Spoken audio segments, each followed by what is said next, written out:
Hello guys, hope you are doing fine. Today I will show you that how you can automate your Go Teamup account with make.com so that you can automate your task and using the make automation. So in this scenario, first of all, I will going to show you that how you can do the connection with make.com, and then I will show you that what I am doing in that scenario so that you can follow that. So first of all, once you install the app, after the purchasing, or you can directly install the app. Once you install the app, first of all you have to do is that you have to do the connection. So whatever the module you are going to use in your account, you have to do the connection. So if the connection is already done, it looks like this, but if you need to do the new connection, you can simply click on create connection if you don't have any connection, or you can simply click on add. To add a connection, you need client ID, client secret, and app code. App code is something which will be look like this, but you will get it when you purchase the app from the community. So once you purchase the app, you will have the app code in your email that you will be used here, and client ID, client secret that you will be getting from your Go Teamup account. So let me show you that how you can get your client ID and secret. So you have to switch it to your Go Teamup account, and then on the left side on the bottom you will see the settings. You go to the settings, and then you go to integrations. Once you go to the integrations,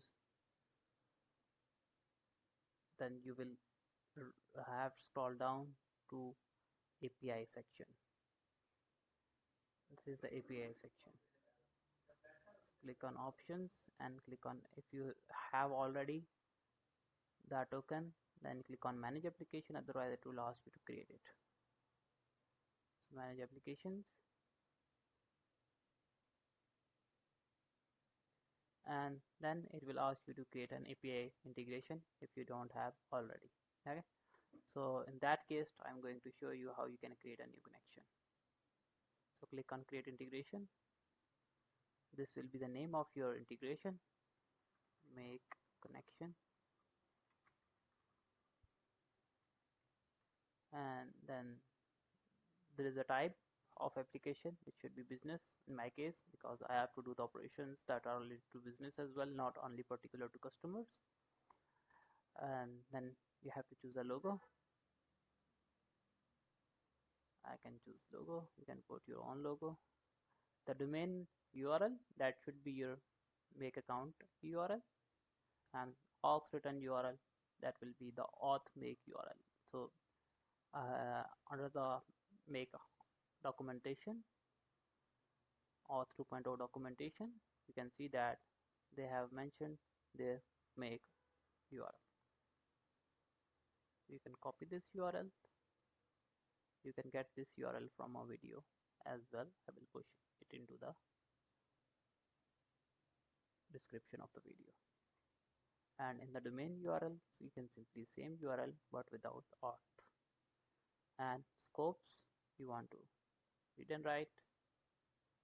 Webhook URL, that will you can add later as well.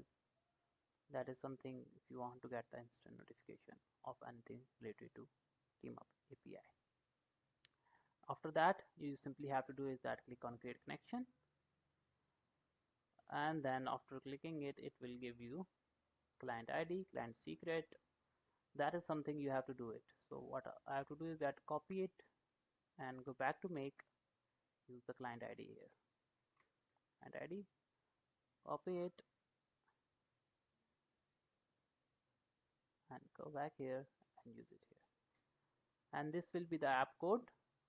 In my case, 1 2 3 4 5.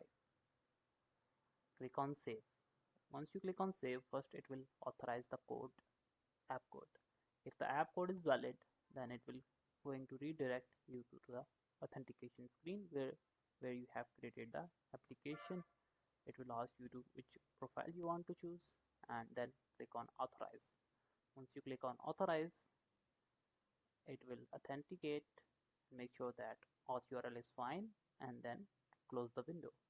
Once the window is closed perfectly fine without any errors, that means that your connection is done. So this is now done, and it is verifying. Okay, all good. Now in my particular use case, what I was doing is that we want to list all the events which have attendance less than 2, less than or equal to 2, and then we want to post Instagram story that we have a slot available for that particular class.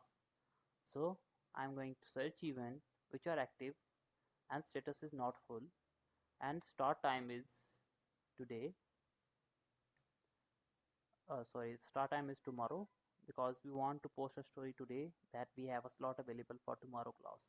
So that's why I've added add days now. One, check for all the events which are starting tomorrow and before the next day started.